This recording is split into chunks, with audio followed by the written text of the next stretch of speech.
নমস্কার বন্ধুরা, আজকে যে রেসিপিটা শেয়ার করতে চলেছি সেটা হচ্ছে চিলি ফিশ।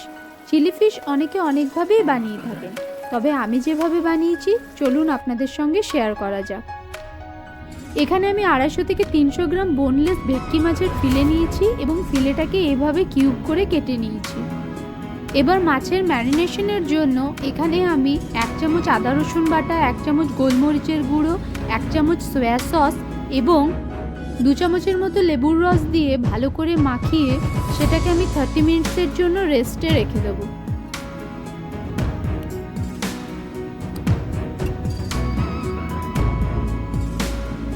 এখানে আমি একটা ক্যাপসিকাম এবং একটা পেঁয়াজ নিয়েছি। এবার এটাকে এইভাবে কিউব করে করে কেটে নিচ্ছি।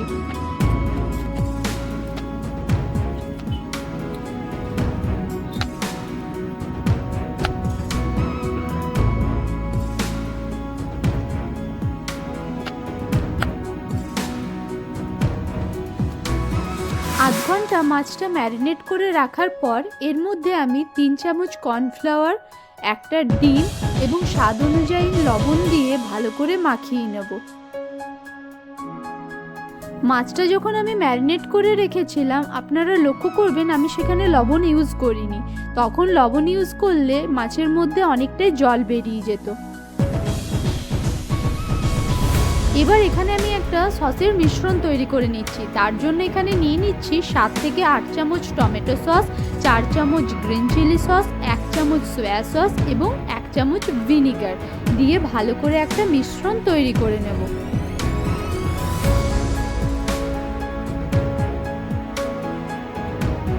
এবার কড়াইয়ের মধ্যে তেল গরম হতে দিয়ে দিলাম। তেল গরম হয়ে এলে তার মধ্যে মাছগুলো এক এক করে দিয়ে মিডিয়াম ফ্লেমে ভালো করে ভেজে নিতে হবে। মাছগুলো বেশ লাল করে ভাজা হয়ে গেছে, এবার এগুলোকে আমি তুলে নিচ্ছি।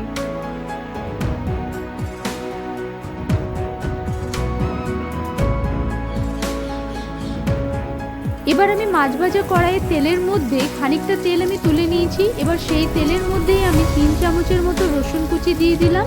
রসুনটা হালকা ফ্রাই হয়ে এলে তার মধ্যে যে পেঁয়াজ এবং ক্যাপসিকামটা কেটে রেখেছিলাম সেটা দিয়ে দিচ্ছি।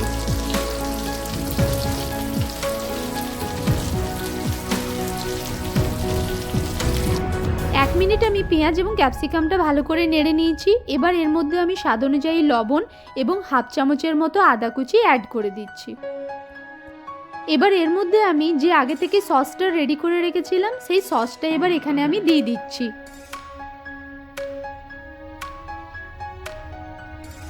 কালারের জন্য এখানে আমি 1 চামচ কাশ্মীরি রেড চিলি পাউডার দিয়ে দিচ্ছি।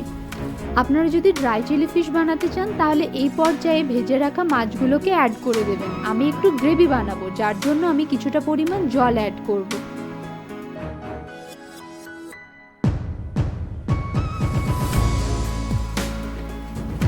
গ্যাসটা হাই ফ্লেমে দিয়ে গ্রেভিটা ফুটে এলে আমি ভেজে রাখা মাছগুলো এর মধ্যে দিয়ে দিচ্ছি।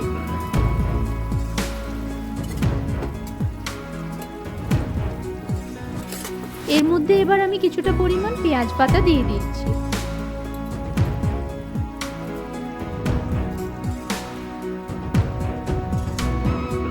পেঁয়াজ পাতা দেওয়ার পর আমি 2 চামচ কর্নফ্লাওয়ার জলে গুলে রেখেছিলাম সেটা এখানে এবার দিয়ে দিচ্ছি। জলে গুলে রাখা কর্নফ্লাওয়ারটা দেওয়ার পর 2 থেকে 3 মিনিট গ্রেভিটা ভালো করে ফুটিয়ে নিয়েছি। এবার কুচিয়ে রাখা ধনেপাতা দিয়ে নামিয়ে নেব।